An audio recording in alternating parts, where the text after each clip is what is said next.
Sekarang saya kedatangan tamu Mas Regi ini berarti. Iya. Mas Regi ini apa namanya? Kristen berarti. Iya. Gerejanya apa?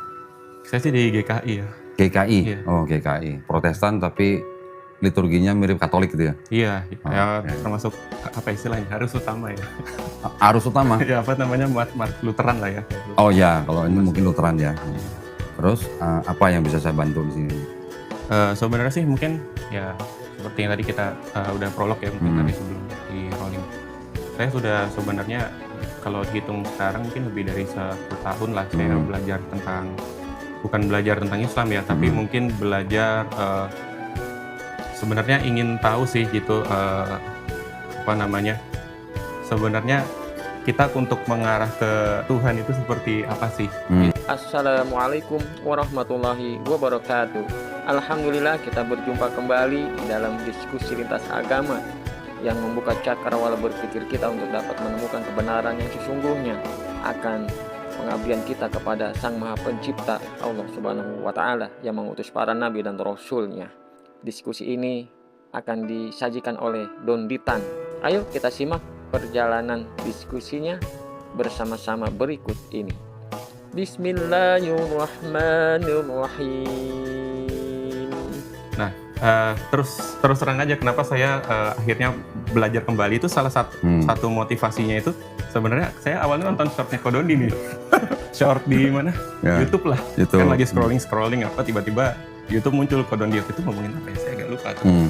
Tentang Trinitas. Tentang Trinitas gitu. Itu termasuk shot yang diharapkan apa yang tidak diharapkan maksudnya? Sebenarnya tidak diharapkan sih. Tidak diharapkan. Karena saya jujur ya kalau ngomongin soal ya walaupun saya udah sempat coba pengen tahu tentang agama atau segala macam. Mau belajar mengenal Tuhan gitu. Iya, lebih ke mengenal Tuhan dan sebenarnya kehendaknya Dia untuk kita sebagai manusia, sebagai ciptaan ini bagaimana sih kita istilahnya apa ya, membangun relasi yang tepat lah, kita ngomongnya gitu ya, relasi yang tepat ke atas lah. Kayak pendeta yang ngomongnya? Ya itulah ya. Awalnya gitu. Ya. Mendingan saya pakai, kan karena Regi orang Kristen, jadi kan saya pakai Bible-nya Kristen dong. Iya. Kalau saya keluarin Quran kan nggak langsung percaya. Iya. Jadi maksud saya, kita bicara dari kitabnya Regi sendiri, kan? Oke. Kalau Regi bilang Regi berpikir gimana caranya mengenal Tuhan, dalam saya tambahin ya berarti mengenal Tuhan yang benar gitu kan? Iya, mengenal Tuhan konsepnya secara benar dan bagaimana kita membangun relasinya ke atas gitu loh. Sebenarnya itu tuh. Oke, kalau membangun relasi itu nanti mungkin nomor 2 lah ya. Iya, nomor 2. Yang pertama kan kita harus mengenal Tuhan yang benar seperti apa. Berdasarkan Bible-nya Regi sendiri. Iya. Sekarang kalau kita mencoba sebelum kita mengenal Tuhan nih, kita coba mengenal kitab kita dulu nih. Sama seperti saya dulu, ketika saya sebelum pindah atau keluar dari Kristen, saya malah belajar ulang kitab saya dulu. Yang saya maksud apa? Regi tahu bahwa di dalam kitab Regi, ini kan ya, saya pakai yang LAI TB1 nih, terjemahan baru ya. Di dalamnya kan ada yang disebut dengan Perjanjian Lama dan Perjanjian Baru. Iya, betul. Perjanjian Lama ini dari Kejadian sampai Maliaki, Perjanjian Baru dari Matius sampai Wahyu, ya kan? Apakah Regi pernah mempelajari sejarah daripada tersusunnya kitab ini? Nah, kurang lebih itu saya sih pernah ngelihat ya. Ada kayaknya bagian kayak gini dia. Saya pernah coba lihat bahwa sebenarnya kalau kayak kita lihat kitab ini yang saya sudah pelajari itu seperti ini, misalnya contohnya di Perjanjian Baru misalnya ya, kayak Matius, Markus, Lukas dan Yohanes. Ini kan sebenarnya baru di apa ya istilahnya menjadi final masuk ke dalam sini itu kan pada apa sih namanya konsili sebelum menjelang konsili Nisea ya kalau nggak salah ya. Kalau konsili Nisea bukan membicarakan Trinitas ya itu ya kalau nggak salah. Ya itu belum Trinitas juga. Oh belum. Konsili Nisea belum ada Trinitas, baru Duinitas. Oke. Kan baru Yesus yang dianggap Tuhan. Iya. Atau ya konsili Nisea. Saya sampai catatan saya banyak banget nih. Waduh. saya catat semua. Oh ya konsili Nisea itu baru terkait Yesus hakikat dengan apa ya. Betul. Berarti kan belum Trinitas. Betul. Itu baru setelah di Konstantinopel ya berarti. Nah di Konstantinopel baru Roh Kudus juga dianggap Tuhan. Itulah saatnya Trinitas ditetapkan. Iya itu. Tapi kalau kapan Bible ini final menjadi kitab, ada Perjanjian Lama, ada Perjanjian Baru, itu lewat 3 konsili. Pertama konsili Laodicea tahun 364, kedua konsili Roma tahun 380-an, saya lupa 38 berapa. Yang terakhir 397 di Konsili Kartago, Afrika Utara. Baru terakhir jadi Bible. Gitu. Iya, iya. Itu sih yang saya coba waktu itu pelajari. Ya saya baca itulah penyusunannya lah. Nah gitu. itu yang perjanjian baru. Tadi kan bilang perjanjian baru. Yang perjanjian lama udah pernah pelajarin belum? Kalau yang saya pernah, saking banyak yang saya mungkin baca nggak semua tercatat ya, karena kan yang saya tahu perjanjian lama ini kalau dulu jadi waktu masih di gereja itu dibilang ini adalah Taurat Tuhan lah.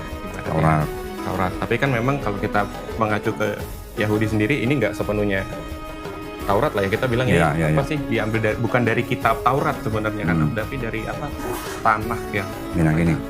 Kalau nggak salah. Kitabnya orang Yahudi yang disebut dengan perjanjian lama ini, kitabnya itu sebenarnya ini. Nah, ini yang disebut dengan Tanakh. Oke. Tanakh ini singkatan. Itu betul ya. Sebenarnya sih ya karena ini mungkin brandnya tulisannya lebih kecil. Tanakh itu singkatan Torah, Nevi'im, Ketuvim. Yang disebut dengan Torah itu cuma 5 kitab Musa nih, Kejadian, Keluaran, Imamat, Bilangan, Ulangan. Iya. Yang Nevi'im itu adalah kitab nabi-nabi, ya ada Yesaya, Yeskiel, Yoel, Daniel, Hosea dan sebagainya. Yang Ketuvim itu kitab tulisan-tulisan orang bijak, termasuk tulisan nabi-nabi juga. Ada Mazmur, Kidung Agung, Pengkhotbah, Ratapan dan sebagainya. 3 kelompok kitab ini dijadikan satu disebut Tanakh. Nah ini punya orang Yahudi, ya. Disusun kira-kira tahun 450 sebelum Masehi. Berarti hampir 5 abad sebelum ada Yesus. Betul. Belum ada Kristen, ya. Ini ditulis dalam bahasa Ibrani, ya. Ini ada terjemahan bahasa Inggrisnya. Oke, ini bahasa Ibrani. Isinya ya nama-nama kitabnya dan ayat-ayatnya kurang lebih ya sama dengan yang dimasuk dalam Kristen.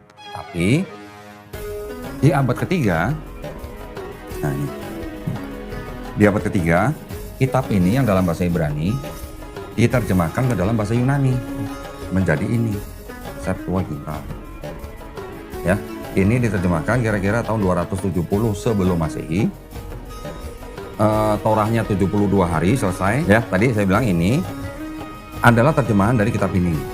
Ya, diterjemahkan dari kira-kira tahun 270 sebelum Masehi dalam 2 tahap. Yang pertama hanya yang 5 kitab Musa. Ya, yang Kejadian itu dilakukan dalam 72 hari. Sisanya yang Nevi'im dan Ketuvim itu diselesaikan sampai tahun 132 sebelum Masehi. Jadi cukup lama nih, dari 270 sebelum Masehi sampai 132 sebelum Masehi. Ya. 132 sebelum Masehi kan belum ada Kristen.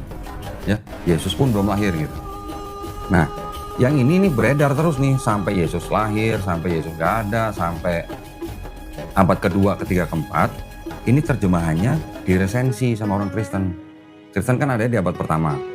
Baru di abad kedua, ketiga, keempat ini terjemahannya diresensi oleh bapak-bapak gereja, yaitu siapa? Origen. Ya, kemudian Lucian, kemudian Hesisius. Nah, yang Hesisius yang terakhir ini yang menjadi perjanjian lamanya orang Kristen. Yang tadi saya bilang di konsili Kartago. Yang ini menjadi perjanjian lama. Sedangkan Kristen kan sudah punya kitab sendiri nih yang perjanjian baru nih. Ini perjanjian baru hanya dari Matius sampai Wahyu, ya. Yang perjanjian baru ditulis kira-kira pertengahan abad pertama sampai pertengahan abad kedua, ya.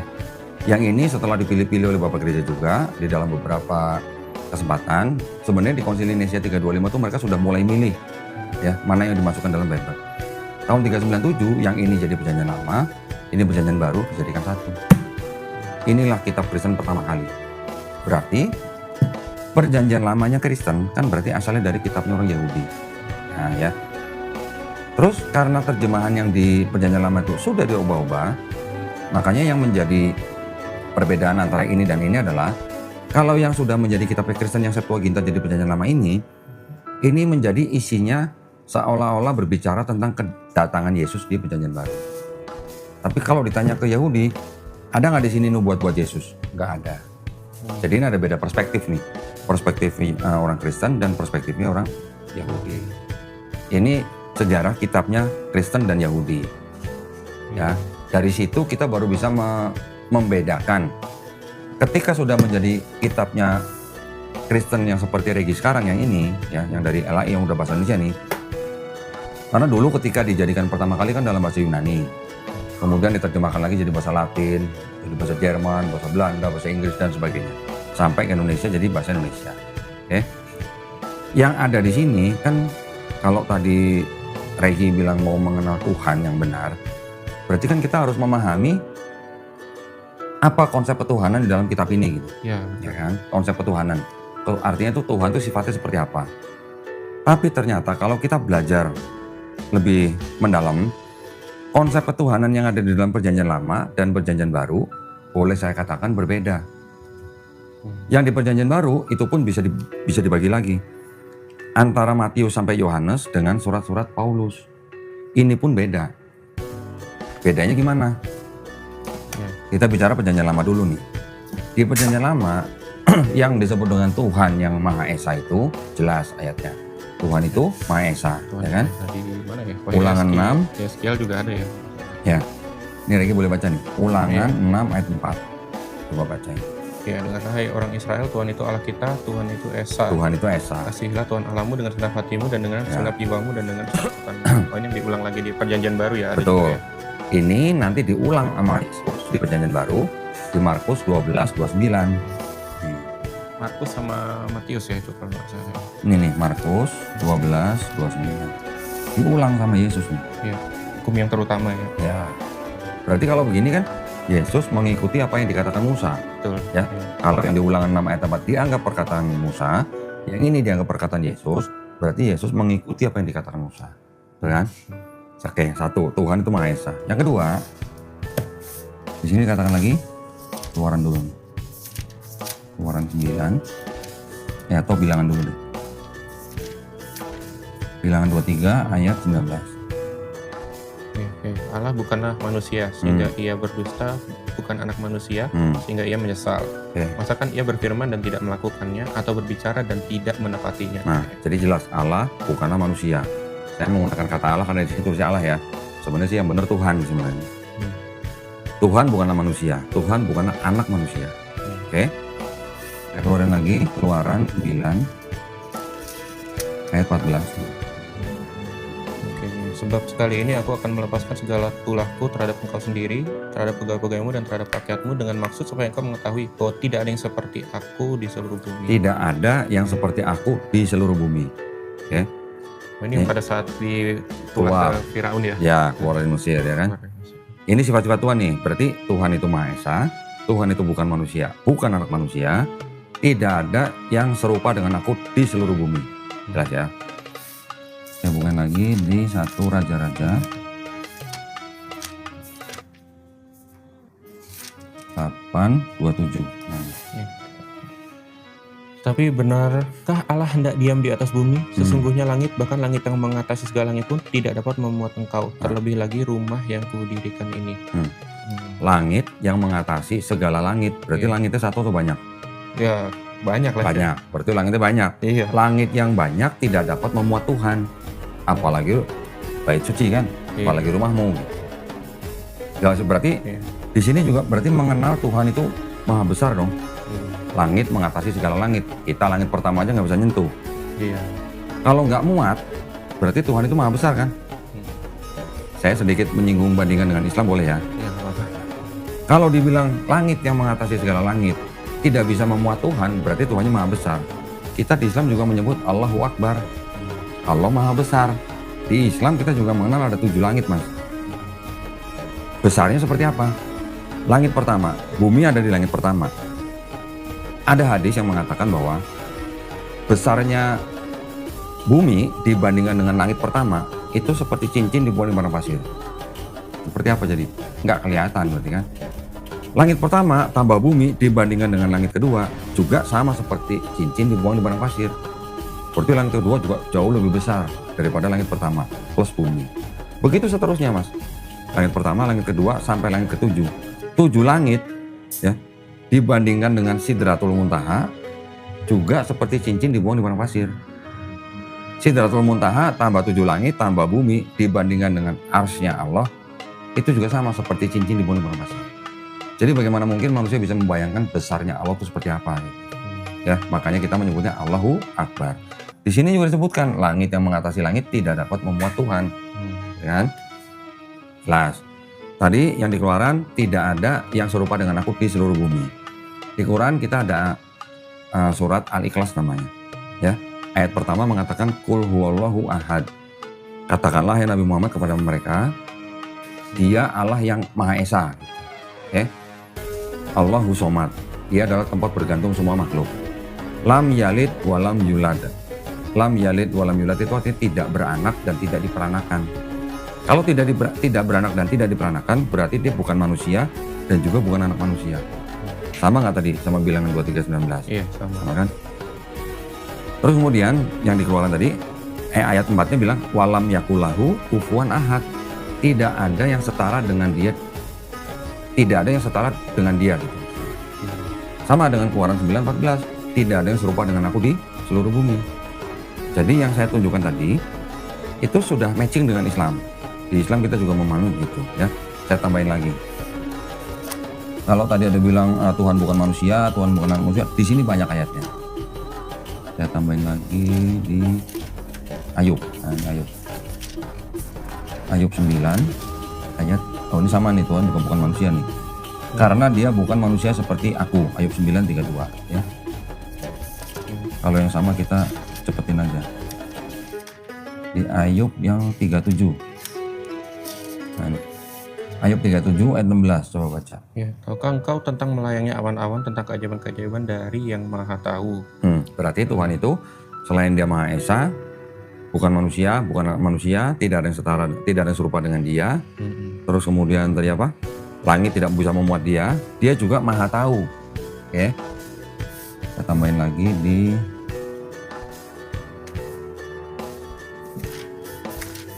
Maliaki.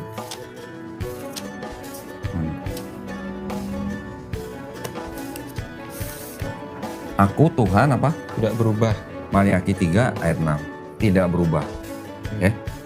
Bagaimana ceritanya? Tuhan yang Maha Esa itu, Tuhan yang bukan manusia dan anak manusia, langit aja nggak muat buat Tuhan, tidak ada yang serupa dengan Dia, Maha Tahu, kemudian tidak bisa berubah. Bagaimana ceritanya ketika masuk ke dalam perjanjian baru bisa jadi Yesus?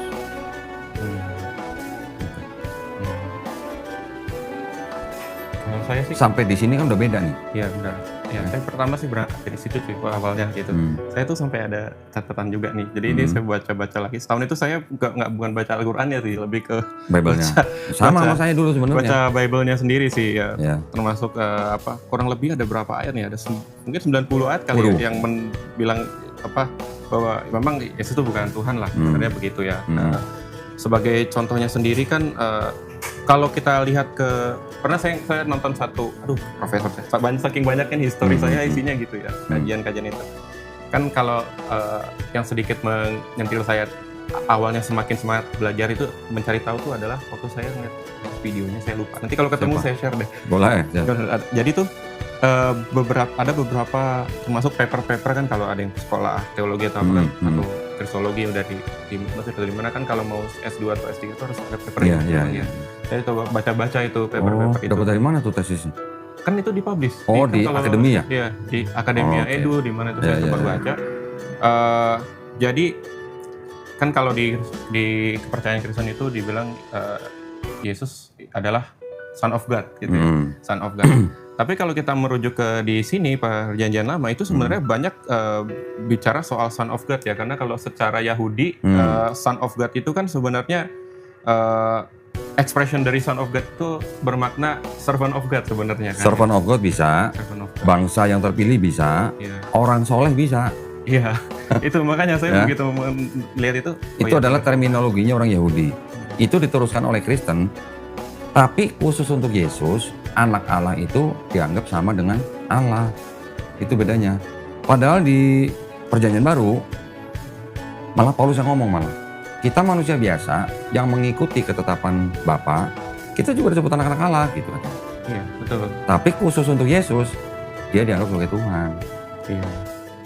Nah, itu makanya saya coba membaca, oke, berarti ini sebenarnya apa sih gitu ya. Malah kayak saya sih nggak punya salinannya ya, tapi beberapa ada yang mengatakan ya, biasanya kan bikin paper-paper gitu kan orang-orang yang mungkin nggak terlalu percaya Tuhan, jadi tapi ingin belajar secara ilmiah ya, kebanyakan ya.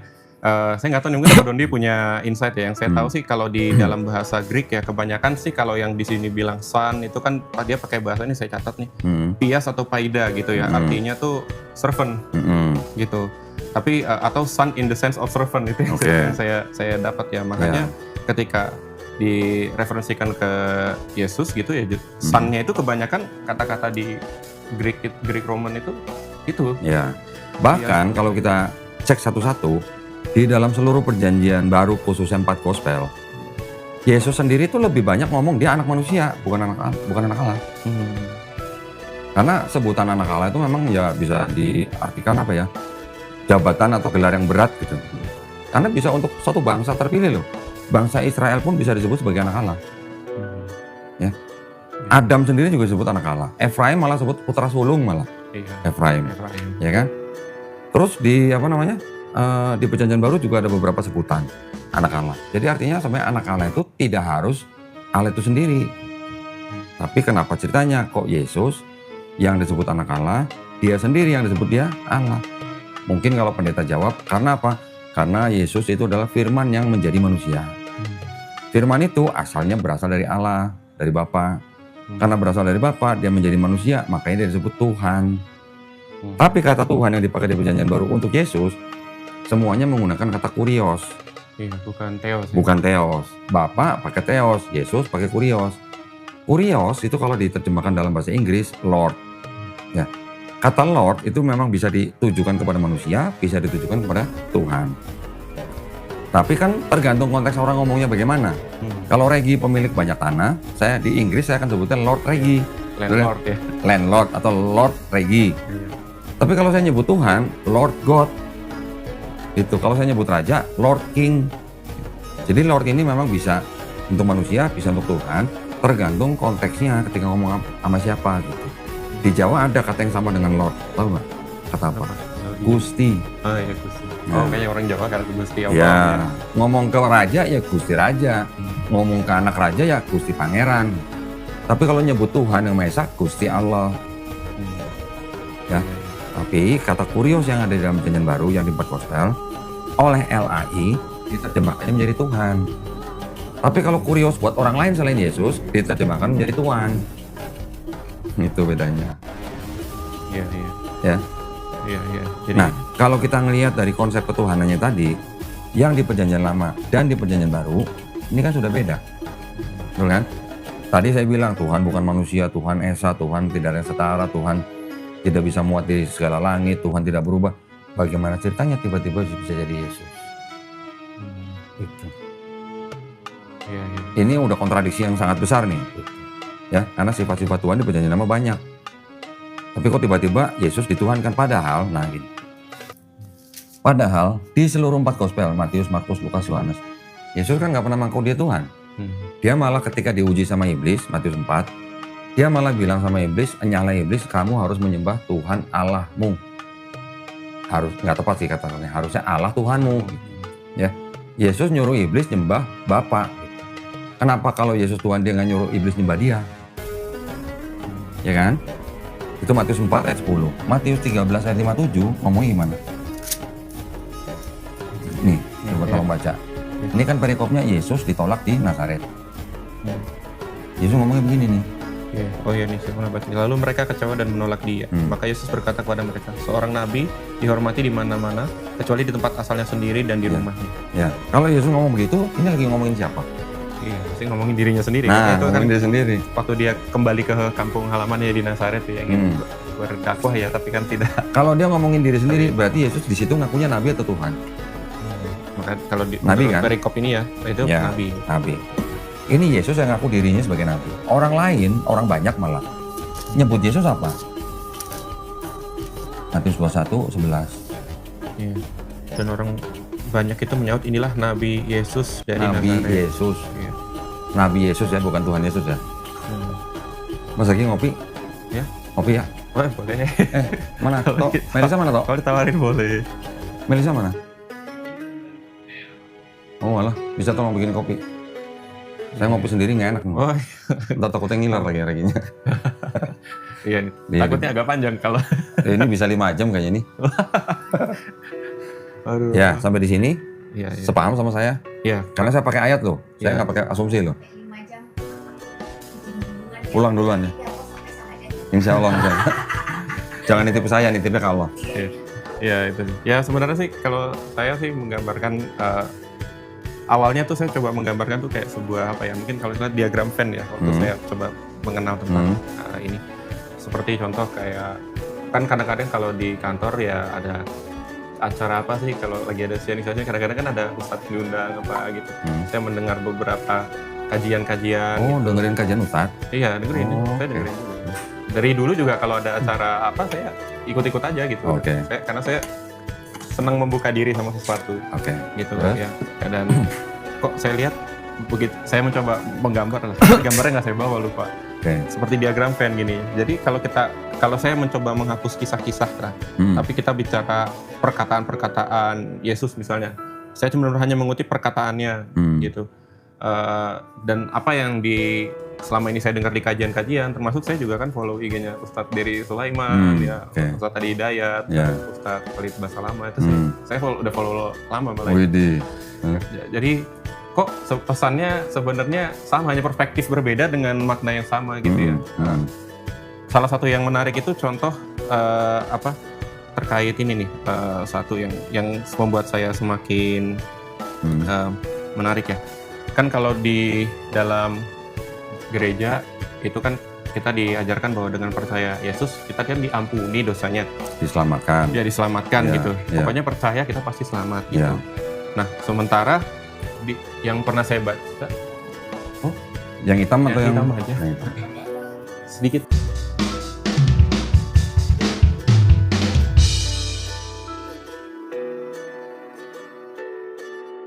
sedikit aja.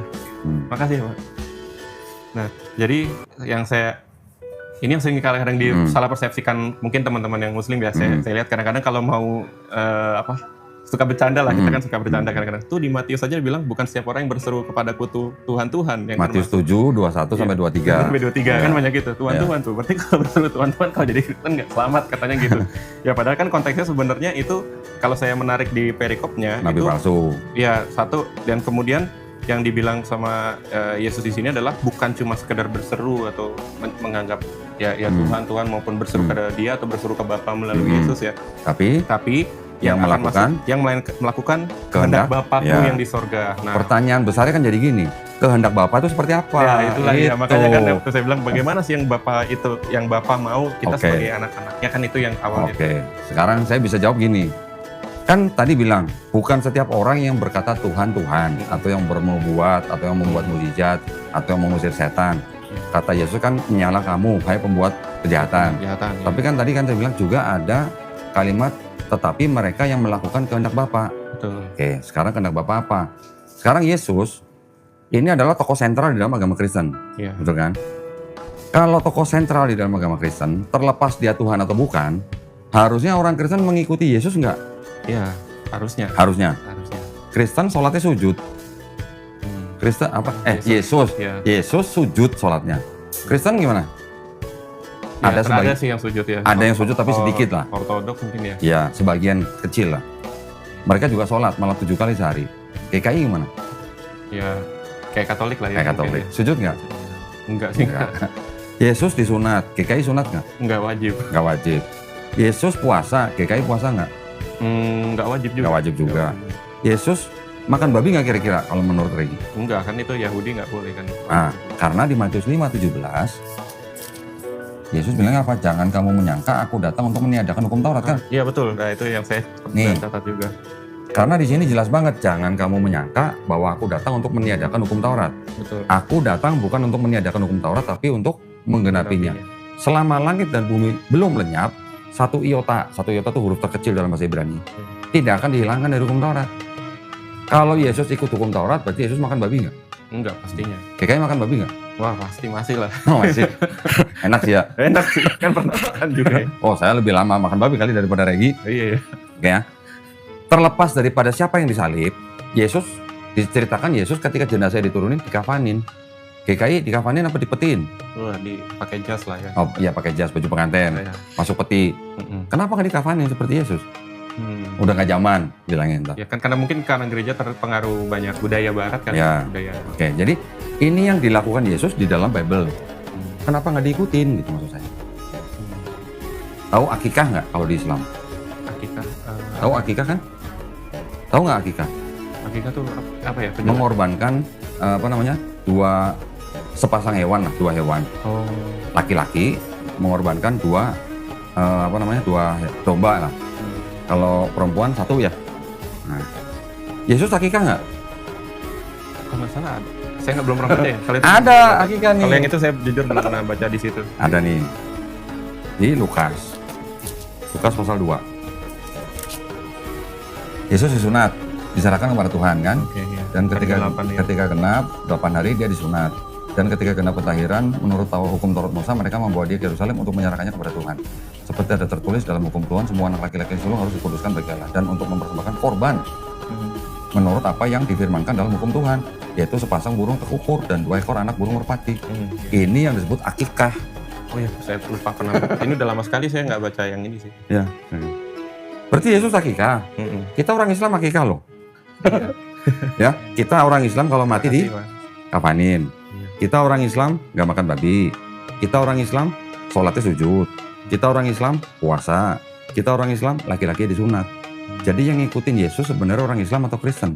Nah itu salah satu yang menarik buat saya itu sebenarnya kenapa setelah saya pelajari benar-benar murni yang saya lihat adalah yang Injil. Terlepas mungkin ada beberapa hal yang saya kadang-kadang ada di videonya Bodondi atau teman-teman lain itu nggak sesuai dengan bahasa aslinya katanya. Saya coba menggali dan baru saya dapat maknanya. Dan kalau ditarik sebenarnya ya saya setuju kalau teman-teman Muslim ini kok malah lebih apa ya kalau kita bilang lebih Kristen kali ya mungkin lebih pengikut Kristus daripada kadang-kadang untuk kita yang kalau untuk istilah apakah Kristen itu artinya pengikut Kristus itu juga banyak dikaji ya nggak sepenuhnya benar lah ada beberapa ya. Jadi gini Regi sudah bisa membedakan belum ajaran Yesus dan ajaran Paulus? Sejauh ini sih sudah ya, saya sudah mencoba. Apa kira-kira perbedaan utamanya? Ya termasuk ayat yang tadi sebelumnya kita baca tuh bahwa Yesus hadir bukan untuk menyadarkan hukum. Betul. Sementara di Paulus itu saya lupa di kisah para Efesus. Efesus ya, jemaat Efesus 2 ayat 15. Gimana ya saya? Nih. Oh iya. Nih. Coba tolong bacain. Oh iya. Sebab dengan matinya sebagai manusia ia telah membatalkan hukum Taurat dengan segala perintah dan ketentuannya untuk menciptakan keduanya menjadi satu manusia baru di dalam dirinya dan dengan itu mengadakan damai sejahtera. Coba kita pikirin ya. Di satu sisi Yesus bilang jangan kamu menyangka aku datang untuk meniadakan hukum Taurat. Aku datang bukan untuk meniadakan tapi untuk menggenapi kan. Bahkan ditegaskan lagi selama langit dan bumi belum lenyap satu iota pun tidak akan dihilangkan. Di lain sisi Paulus bilang Yesus yang mati sebagai manusia itu sudah membatalkan hukum Taurat. Kapan Yesus pernah bilang dia membatalkan hukum Taurat di atas kayu salib? Kan nggak pernah. Kalau Yesus nggak pernah ngomong gitu, terus Paulus bilang Yesus mati di atas kayu salib untuk membatalkan hukum Taurat, ini seolah-olah Paulus memfitnah Yesus nggak?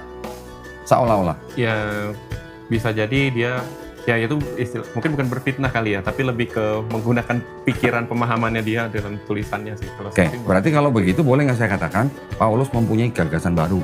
Ya mungkin seperti itu ya. Betul. Seperti nah, itu sih. Itu satu. Yang kedua, kan Paulus bilang bahwa dosa yang dilakukan oleh satu orang itu, siapa? Hawa. Itu sudah menjalar kepada setiap manusia. Kita ayatnya juga, Roma 5:12. Nih, kamu baca dulu. Sebab itu sama seperti dosa telah masuk ke dalam dunia oleh satu orang dan oleh dosa itu juga maut. Demikianlah maut itu telah menjalar kepada semua orang karena semua orang telah berbuat dosa. Nah, jadi kalau menurut ini kan yang disebut dengan original sin. Iya. Berarti bayi lahir udah berdosa berarti? Iya, kalau secara ini ya. Ya. Jadi kalau bayi lahir 3 hari mati, masuk surga masuk neraka kira-kira? Ya, masuk kalau dosa masuk neraka ya. Nah, kan nggak mungkin dosa masuk surga, nah, gitu itu, kan? Makanya, tapi kalau bayi 3 hari mati masuk neraka, tega bener Tuhan. Iya. Gitu. Nah makanya sebenarnya sih kalau kita ikut beberapa ini ya, karena satu aliran gereja pun kadang punya pandangan ya beberapa pendeta ya. Atau denominasi ya, kayak saya nonton videonya Kodondi yang 8 jam itu, itu kan ada denominasi yang berbeda ya, itu aja. Ya, itu aja nggak sepaham kadang-kadang ya. Yang satu percaya predestinasi, yang satu tidak. Gitu. Yang saya tangkap sih ya, kalau memang sifat Allah tidak berubah, maka sebenarnya ada perjanjian lama bahwa setiap orang akan menanggung dosa sendiri. Betul. Allah tidak akan merubah menanggung dosa orang tuanya dan sebaliknya gitu. Betul. Kalau Ada ayatnya iya. nih, saya bukan sekalian nih. Iya, saya pernah baca, mungkin kalau Radila lebih ini baca. Ini ayatnya jelas banget ini. Yesaya 18, Yeskiel. 20, Yeskiel 18, 20, 21. Ya, orang yang berbuat dosa itu yang harus mati. Anak tidak akan turut menanggung kesalahan ayahnya dan ayah tidak akan turut menanggung kesalahan anaknya. Orang benar akan menerima berkat kebenarannya dan kefasikan orang fasik akan tertanggung atasnya. Nah, 21-nya lebih jelas lagi. Tetapi jika orang fasik bertobat dari segala dosa yang dilakukannya dan berpegang pada segala ketetapanku serta melakukan keadilan dan kebenaran, ia pasti hidup, ia tidak akan mati. Maksudnya hidup apa? Ya tidak akan Masuk surga lah. Ya, masuk surga. Binasa lah kalau Ya, kita tidak mati berarti tidak masuk neraka. Ya. Orang fasik tahu nggak itu apa? Orang yang berjalan dalam kesesatan kalau nggak salah ya, Pak ya. Dalam Kalau lebih tepatnya itu orang yang berdosa tapi terus menerus. iya. Nah, itu disebut orang fasik. Dikatakan orang fasik kalau bertobat, ya kan? Betul. Orang fasik kalau bertobat dia bisa hidup. Berarti dia bisa selamat kalau bertobat untuk orang fasik gitu. Berarti yang dibutuhkan untuk masuk surga apa? Iya. Cuman bertobat kan? Bertobat, ya. Nah, Yesus sendiri gimana pemahamannya tentang masuk surga? Baca sendiri nih. Saya nggak mau bacain biar Regi yang baca sendiri nih. Iya, kayaknya mungkin ini Ini. catatan saya, tapi banyak banget tuh, panjang tuh. Ya tapi maksudnya kita kalau bisa runut ya. Iya, runut lah ya. Lalu mereka berkata, aku berkata kepadamu sesungguhnya jika kamu tidak bertobat dan menjadi seperti anak kecil ini, kamu tidak akan masuk ke dalam kerajaan surga. Nah, ini judulnya apa? Judulnya di perikop, siapa yang terbesar dalam kerajaan Oke, surga? yang bertanya ke Yesus siapa? Murid-murid kan? Murid-muridnya ya. Oke. Saya punya contoh kasus. Ya, tolong bantu jawab saya nih. Ini Yesus ngomong ke murid-muridnya. Ini saya pakai bahasa Jakarta aja ya. Iya. Lu kalau nggak bertobat dan menjadi seperti anak kecil ini, lu nggak masuk surga. Berarti judulnya kalau masuk surga harus bertobat. Kalau ada orang dengar Yesus ngomong begitu, terus orang ini bertobat, tiba-tiba besoknya dia mati. Kira-kira orang yang bertobat itu dan besoknya mati itu kira-kira masuk surga masuk neraka? Ya, masuk surga lah harusnya. Tapi Yesus kan belum disalib. Iya. Yesusnya belum disalib, ada orang dengar kalau lu nggak tobat lu nggak masuk surga. Terus dia tobat, terus dia mati. Yesus belum disalib, masuk surga masuk neraka tuh orang. Ya secara ini harusnya masuk surga Masuk ya. surga. Karena kan hukum ibaratnya kalau kita bilang belum ada salib lah ya. Iya. Kan Tuhan sudah memperkatakan firman-Nya dari perjanjian lama itu lah. Kan, bahwa Itu nanti. Tapi Kalau maksud saya saya sih dengan logika sehat, kalau Yesus sudah ngomong kalau nggak bertobat nggak masuk surga, Iya. berarti kan bisa saya kalimatkan begini, kalau lu bertobat lu masuk surga. Kalau ada orang dengar bertobat mati, harusnya kan masuk surga berdasarkan rumus itu. Iya betul. Tapi Yesusnya belum disalib, berarti Yesus perlu nggak disalib untuk nebus dosa orang itu? Ya sebenarnya nggak perlu ya kalau Itu. kita bicara. Itu maksud saya. Poin saya kan jadi begitu. Sebenarnya berarti Yesus nggak perlu disalib untuk nebus dosa orang manusia. Karena orang bertobat aja bisa selamat. Bahkan orang fasik pun bisa selamat. Bahkan orang yang dosanya merah seperti kirmizi bisa diampuni. Orang yang dosanya merah seperti kain kesubah bisa jadi putih seperti bulu domba. Ada ayatnya juga. Tapi di perjanjian lama. Perjanjian lama. Ya kalau itu. Yesaya 1:16-18. Ya. Bersihkanlah dirimu, jauhkanlah perbuatan-perbuatanmu yang jahat dari depan mataku. Berhentilah berbuat jahat, belajarlah berbuat baik, usahakanlah keadilan. Kendalikanlah orang kejam. Belalah hak anak-anak yatim, perjuangkanlah perkara janda-janda. Marilah baiklah kita berperkara, firman Tuhan. Firman siapa? Firman Tuhan. Firman Tuhan. Sekalipun dosamu merah seperti kirmisi, akan menjadi putih seperti salju. Sekalipun berwarna merah seperti kain kesumba, akan menjadi putih seperti bulu domba. Perikopnya apa nih? Bertobat lebih baik dari mempersembahkan korban. Pernah dengar nggak di Islam ada istilah amar ma'ruf nahi mungkar? Pernah dengar sih? Tahu artinya? Nggak tahu saya. Ini ayat 16 ini amar ma'ruf nahi mungkar. Mengusahakan keadilan, mengendalikan orang kejam, berhenti berbuat jahat, belajar berbuat baik. Itu yang disebut amar ma'ruf nahi mungkar. Membela hak anak yatim, memperjuangkan perkara janda-janda. Kalau dengan ayat begini, menurut Regi, perlu nggak ada orang yang harus mati di atas kayu salib untuk tebus dosa manusia? Secara konsepnya ini sih sebenarnya tidak perlu ya. Nggak perlu, Iya, ya kan? nggak perlu. Kita tambahin lagi. Ulangan 24 ayat 16. Sama Yeskiel tadi. Oh ya, yang tadi yang janganlah ayah dihukum mati karena anaknya, janganlah juga anak dihukum mati karena ayahnya. Setiap orang harus dihukum mati karena dosanya sendiri. Mau nggak Regi? Bapaknya ngerampok bank, Regi yang di penjara. Yes, enggak lah. Nah, pasti ya, sudah. Pasti ya. Kenapa harus percaya Yesus mati buat tanggung dosa manusia gitu? Iya, iya. Tapi yang harus kita pelajarin tuh gini. kenapa kok bisa ada ide atau konsep orang Kristen hanya bisa mati dengan pertumpahan atau penumpahan darahnya Yesus gitu. Dari mana gitu? Mungkin kalau nggak salah di perjanjian lama itu kan seperti ada persyaratan kita mempersembahkan kurban ya untuk Betul. kita sebagai apa sih namanya, kalau mungkin teman-teman ikhtiar kita Oh, untuk bertobat ikhtiar. ya, istilahnya usaha kita secara manusianya lah untuk Benar. Di perjanjian baru ada ayat bilang tanpa penumpahan darah tidak ada pengampunan dosa. Ibrani 9 ayat 22. Konsep itu diambil dari imamat. Ya, imamat itu kan yang berbicara tentang tadi berkorban binatang hewan untuk penghapusan dosa. Tapi mereka ngambil ayatnya tapi nggak bawa konteksnya. Yang di imamat itu sebenarnya pengorbanan hewan itu hanya untuk dosa yang tidak disengaja. Bahkan kalau orang nggak punya duit, kalau dia punya duit dia bisa berkorban lembu atau sapi. Kalau dia duitnya kurang, dia bisa ganti dengan kambing atau domba. Kalau dia duitnya kurang lagi, dia bisa pakai burung tekukur. ya. Nggak punya duit lagi, bisa pakai 1/10 eva gitu. 1/10 eva tepung terigu. Nah, kaya bisa lembu sapi, kurang kaya bisa kambing domba, tidak kaya bisa burung tekukur, miskin bisa pakai tepung terigu. Coba. Itu bisa diganti dengan itu. Tapi yang di Ibrani 9:22 itu, dia konteksnya adalah penumpahan darah manusia Yesus. Gitu. Kalau yang di sini darah hewan, yang di sini darah Yesus. Yesusnya digambarkan sebagai domba Allah, anak domba Allah yang tidak bercacat. Kenapa? Karena di perjanjian lama ada syarat kalau buat korban dombanya nggak boleh cacat. Gitu. Ini seolah-olah ada kemiripan, tapi beda konteks. Yang ini untuk penghapus dosa yang tidak disengaja, yang ini untuk penebus dosa seluruh manusia. Gitu. Itu yang terjadi dalam perjanjian baru, tapi tidak di 4 gospel. Ya. 4 gospel kalau kita lihat ajaran Yesus tadi suruhnya bertobat, ya kan? Suruh menyembah Bapa. Malah Yesus ngajarin apa? Doa Bapa kami. Bapa kami. Betul kan? Kalau Yesus ngajarinnya doa Bapa kami, berarti Bapa yang disembah itu Bapa yang sama dengan Bapanya murid dan Yesus, atau cuman Bapanya murid-murid aja? Berarti kan Bapa yang sama dengan Bapanya Yesus. Iya kan? Yesus sendiri ngaku dia punya Tuhan. Matius 11.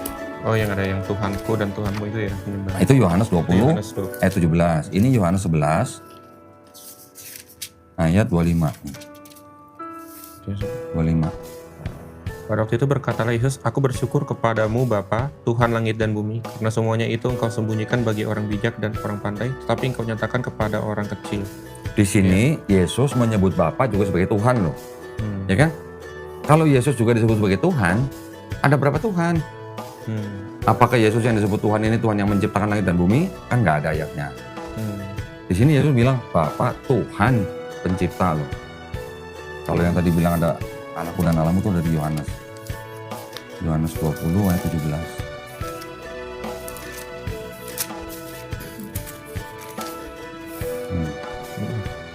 Kata Yesus kepadanya, janganlah kau memegang aku, sebab aku belum pergi kepada Bapa, tetapi pergilah kepada saudara-saudaraku dan katakanlah kepada mereka, bahwa sekarang aku akan pergi kepada Bapakku dan Bapamu, kepada Allahku dan Allahmu. Kalau Yesus bilang Allahku, berarti Yesus punya Allah kan? Tuhan punya Tuhan gitu atau gimana? Iya. Berarti ini kan Bapakku dan Bapamu, berarti Bapaknya Yesus sama dengan Bapak muridnya. Allahku dan Allahmu berarti Allahnya Yesus sama dengan Allah muridnya. Ini walaupun terminologinya salah nih ya, saya cuma ngikutin dulu nih. Kata Allah sendiri itu sebenarnya bukan gelar gitu. Iya. Pernah pelajari nggak bedanya kata Tuhan dan Allah apa? Belum sih kalau untuk perbedaan itu ya gitu ya. Saya punya aplikasi di sini namanya KBBI.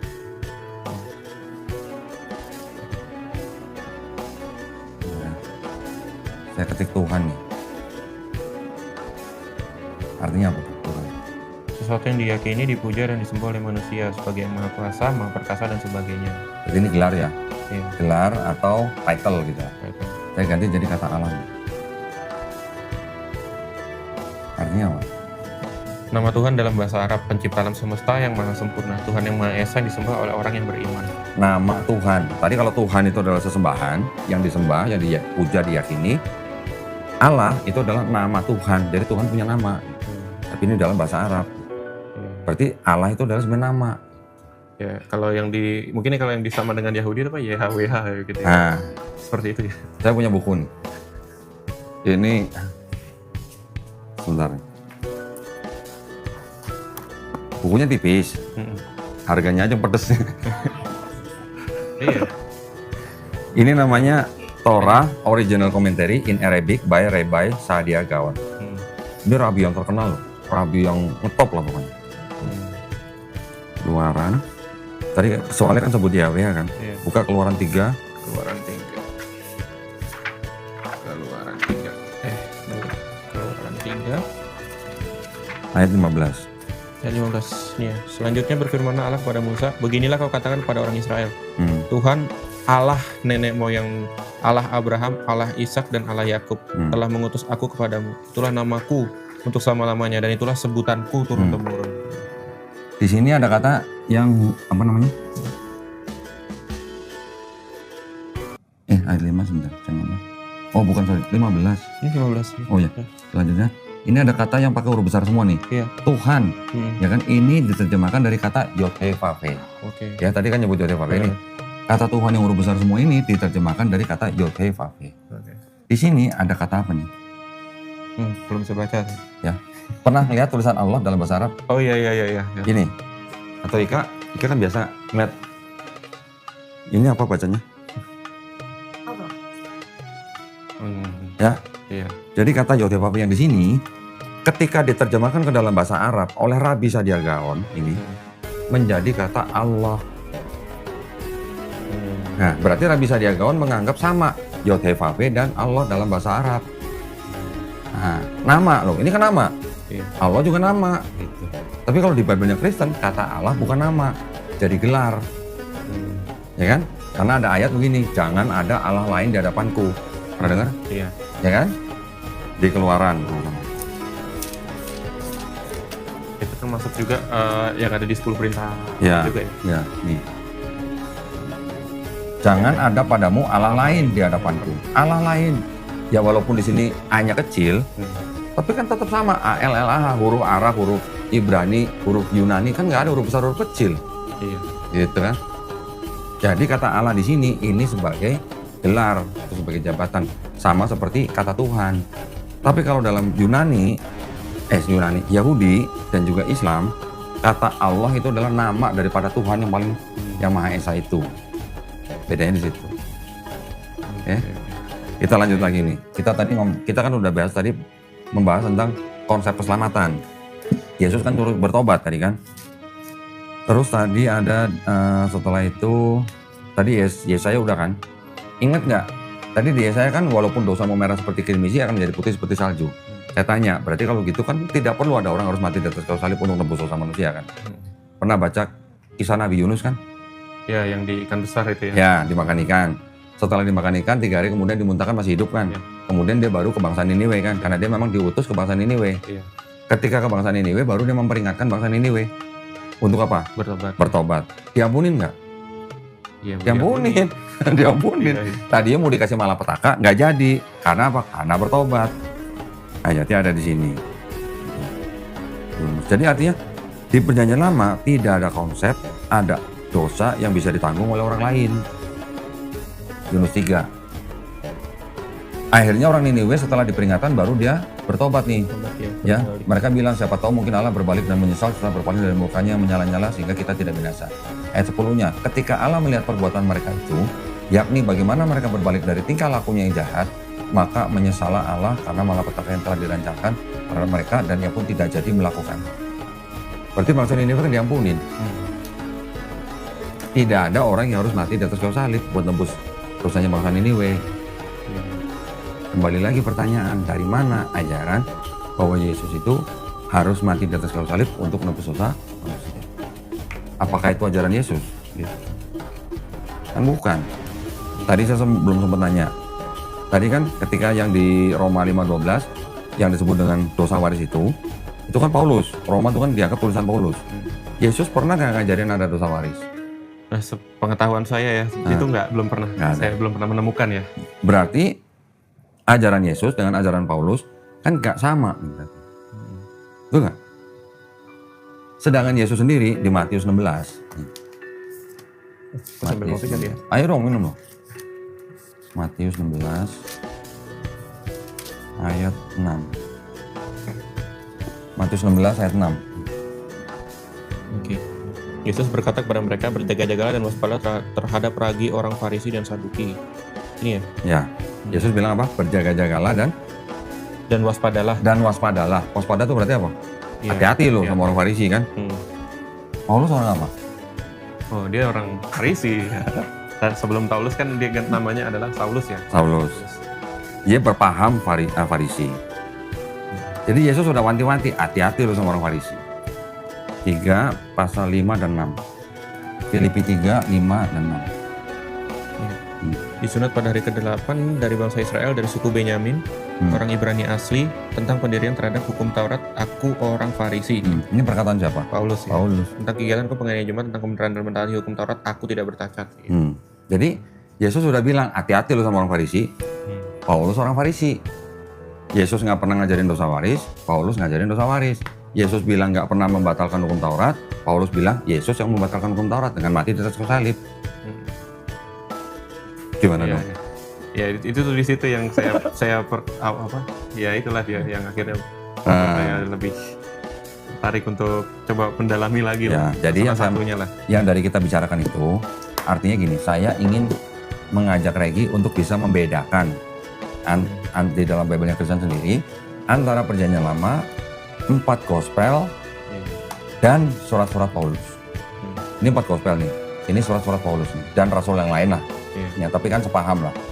Ajaran ketuhanan di Perjanjian Lama dengan 4 Gospel ini masih sejalan. Karena Musa bilang Allah itu Maha Esa, Yesus juga bilang Allah itu Maha Esa. Sama kan? Di Perjanjian Lama bilang kalau mau selamat, mau hidup, bertobat. Di Matius, Yesus juga bilang bertobat. Kalau nggak bertobat nggak masuk surga. Ada kesamaan kan berarti kan? Ya. Tapi ketika di surat-surat Paulus, kalau mulut kamu nggak mengaku Yesus sebagai Tuhan dan Juru Selamat, yang mati di atas kayu salib buat nebus dosa kamu nggak selamat. Itu Paulus kan? Gitu. Berarti Regi selama ini pengikut Yesus apa pengikut Paulus? Iya. Iya. Kalau mau jadi pengikut Paulus juga nggak apa-apa, ya nggak ada yang larang kan? Iya. Nggak ada yang larang, temen jangan bilang-bilang pengikut Yesus. Kalau yang pengikut Yesus yang kami, yang Islam. Loh, kita yang puasa, kita yang sunnah, kita yang sholat, kita yang nggak makan babi kok. Nanti ada yang bilang, kalau lu bilang lu pengikut Yesus, kenapa lu nggak dibaptis? Kenapa nggak dibaptis? Ayo, nggak bisa jawab dia tuh. Tapi kan tiap bulan pasti mandi junub. Nah, mandi junubnya Islam itu sama dengan baptisnya Yahudi. Untuk menyucikan diri gitu. Iya. Ya makanya dulu kan baptis kalau Yesus kan di Gini. Jadi kalau orang Yahudi punya yang namanya baptis. Baptisnya Yahudi itu dengan cara menceburkan diri ke dalam kolam. Oke, seluruh badan, seluruh tubuh harus kena air, masuk dalam kolam. Kenapa? Karena di Palestina banyak air. Ketika syariat itu disempurnakan dengan Quran dan Sunnah, di tanah Arab Saudi yang jarang air, susah air, disempurnakan, diganti, dimudahkan dengan cara apa? Mandi junub. Gitu. Maknanya sama, mandi junubnya Islam dan baptisnya orang Yahudi. Tapi baptisnya orang Kristen sama nggak dengan baptisnya orang Yahudi? Secara tata cara itu sama Mirip tata caranya. Maknanya berbeda. Kalau kita harus dibaptis dengan baptislah dalam nama Bapa, Putra, dan Roh Kudus. Kalau orang Kristen baptis itu maknanya bukan untuk penyucian diri, tapi untuk apa? Pernyataan iman. Orang manusia lama diceburkan, yang timbul manusia baru dalam Kristus. Iya. Iya kan? Benar. Dibaptis. Iya. Iya. Oke.